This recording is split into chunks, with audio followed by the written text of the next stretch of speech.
Alrighty, so I'm planning to release this video on Sunday, which should be the day that we end up getting patch notes, like later on towards the night, kind of into Monday morning and everything like that. And I wanted to talk about should you be summoning on the new Overlord collab, because obviously this one is a pretty hype one. I feel like this is probably the most hype I've seen sort of like get built up around a collab in a very long time. So I know that a lot of people are planning on summoning on this thing. Just wanted to give you maybe my perspective on the whole ordeal. Obviously, you know, everybody has their own account. You have your own stuff. You know, you might have certain characters that other people don't have, so you have to kind of take some of that stuff into consideration. One of the big things is if you're free to play, you know, one of the big problems with doing or summoning on a banner like this is that all of the UR cosmetics for collab characters are always paid only. You cannot get them in-game with gems. The only one that you can get are the SSR costumes, and you have to buy them in the 60 gem bundle. They will be giving out a free SSR set for Ainz, so you don't even have to necessarily buy that one. You just need to play the in-game events. And overall, you are going to be getting 3 free multis worth. You get 10 tickets from the special login event for the first 2 days. You get 10 tickets from the special missions and a free copy of Cocytus, so you don't even have to worry about summoning for him. And if you can complete the Labyrinth and get through some of the Labyrinth shop, which apparently this Labyrinth season is incredibly easy. It is a collab Labyrinth season, and normally those ones are pretty easy. I'm pretty sure you get Cocytus, like you can pick him as your first pick, and because he's a PvE only character, he's kind of catered towards it, and he's pretty good, at least for the PvE scenario. So, it shouldn't be too hard to beat through that, hopefully. You know, it is probably going to be a little bit of luck-based and everything, but overall, you get a couple of free multis. You are going to get 100 free gems and everything like that. So, I mean, if you're already pretty close to the point where you could maybe do a rotation and you want the characters, by all means, feel free to summon. If you don't know, I have made a free-to-play account. I've been playing on the Asia servers of the global version of the game for the past, like, 2 weeks or so. If you haven't seen the streams, feel free to, you know, pop by sometime. We normally are live around 10 p.m. EST. I'm kind of doing them around, like, Monday through Thursday. But I've been messing around on this account, and a lot of people have been asking me, like, hey, are you going to be summoning on, you know, the new banner when it comes out on your free-to-play account? And I don't think that I'm going to. I know that not everybody is in the same scenario as me, but because I'm already going to be summoning for the characters on my main account, which I do spend money on, there's just not really any real reason for me to worry about getting them. Like, I'll be able to play with them on my main account, but for the, you know, free-to-play account, I'm basically just focusing on PvE content because I know that a lot of my characters are probably going to get absolutely destroyed when it comes to PvP, and I'm not really that worried about it. So, for me personally, I'm not going to be summoning for that, you know, factor alone, plus the fact that I get Cocytus for free, who is a PvE character, and I'm not going to be able to buy any of the costumes or anything like that for them on the PvE account anyway. You know, it just doesn't really make sense for me personally. I know that a lot of you guys don't have 2 accounts. I know that some of you guys are free to play, and you know, you still want the characters and everything, which is completely understandable. If you enjoy, you know, having collab characters and you want to use them and you want to have cool characters from a series that you like, if you like Overlord, then by all means, feel free to grab a copy of a character, do one rotation, grab whichever one you like, or, you know, maybe you can get lucky on the summons and you can get all of them. That would obviously be ideal, but it is going to be a little bit of a stretch. We're getting into the end of the year stuff, which means that we're going to have a festival in November. We're going to have a festival towards the end of December, sort of towards the beginning of the year. That's like the New Year's banner that everybody talks about. It's normally the first banner of the year where the character is absolutely insane, and it's going to start like a whole new level of power creep. But these new collab characters are actually looking to be very, very good. So Ainz is maybe a little bit less, you know, exciting than people had originally thought. I've been watching gameplay and stuff from the JP creators,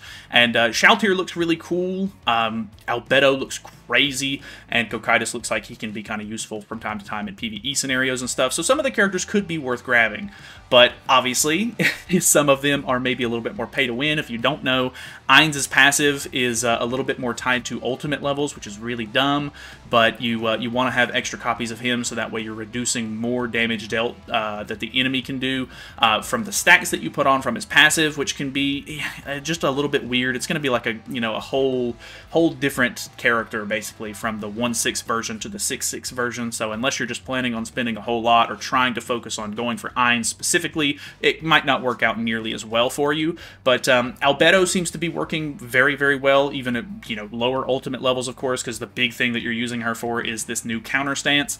But Yeah, it just depends. If you're willing to spend a little bit of money and maybe grab the costumes and stuff for the characters, it definitely would go a long way. Costumes do contribute a lot to stats in this game, which is unfortunate, but it is what it is. But the banner overall is actually not as bad as I was maybe expecting it to be. This is pretty typical for a collab banner to have a decently like low size pool of characters to pull from, but obviously there's a couple of coin shop characters in here that you don't really care about. There is Excalibur Arthur, which is whatever. He's on like pretty much every other banner at this point.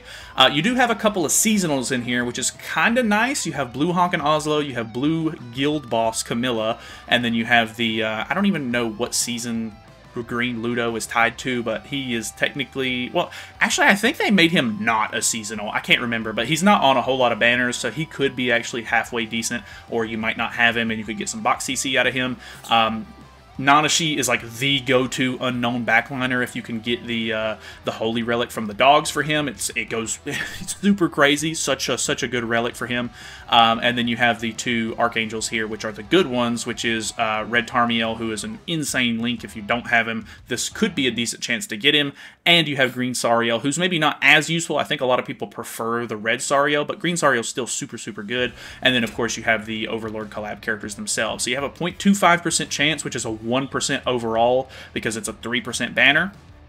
And you'll have to go to the 600 mark if you want to guarantee yourself a copy. So depending on how lucky your rotation goes, you might end up having to do multiple rotations, because this is 4 brand new characters. Obviously, it could just be 3 new characters if you're going to do the special missions. You get Cocytus for free, like I said.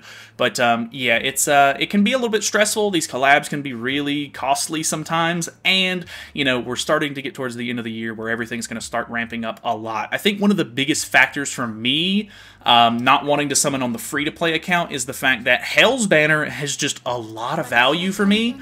Like, there's just so many good characters in here. I've already been able to pull the one Escanor off of here. I was able to pull Red Freya, which is going to be huge whenever I get towards the end game. I'd love a copy of, like, Freyr or Tyr, of course, but so far haven't been super lucky on those pulls. But just a lot of, like, great units in here that I feel like I'll have really good use out of, like, as my account sort of grows and I get towards the end game. If I start doing demonic beasts and stuff, I've already pulled Blue Magelda, so that's great. You know, if I end up pulling, you know, Jormungand or any other characters, I've pulled Sigurd twice, unfortunately. I think Sigurd is probably one of the least useful ones for me personally on the free-to-play account, but there's just a lot of value in a banner like this for especially end-game content, because a lot of the Ragnarok stuff is sort of catered towards the demonic beasts and everything. Plus, if I could end up getting Tyr and Hel, I'd have like a really modern, you know, PvP team if I wanted to go that route as well. So there's just a lot of value there. Obviously, the unknown team is going to change up a little bit because all 4 of the Overlord collab characters are unknowns. So there's definitely going to be a shift in meta a little bit. I think unknowns are just going to be dominating right now. So if you want to stay on top of the PvP meta or just want to be able to compete at that level, then, you know, grabbing these characters could be definitely an interesting option. But like I said, it really depends on if you're willing to spend money on the game, because you'll have to get those collab costumes, and you know, if you even like unknowns in general. Like, I'm not as big of a fan of the unknown team personally, but, you know, for, you know, content-wise and stuff like that, having the characters would be nice. And, you know, being able to use whatever's new and shiny is obviously a very cool feeling as well. So let me know what you guys' thoughts and opinions are of the banner, and if you're going to summon for the characters and everything. I know a lot of people, like I said, are super excited about Overlord as the collab in general, so I'm assuming a lot of people are going to be summoning just for either the waifus or, you know, the fact that they're like new shiny collab units that might not end up coming back in the future because they're very exclusive. So yeah, if you have any thoughts or opinions on that, feel free to let me know. We will be doing live summons whenever the banner drops on Global, so feel free to subscribe, all that good stuff. That way you can come by and hang out with us whenever we do the summons, and we'll try to showcase a couple of the characters and everything. But that is it from me. So thanks so much for watching. Hopefully you guys enjoyed it. I'll see you guys next time.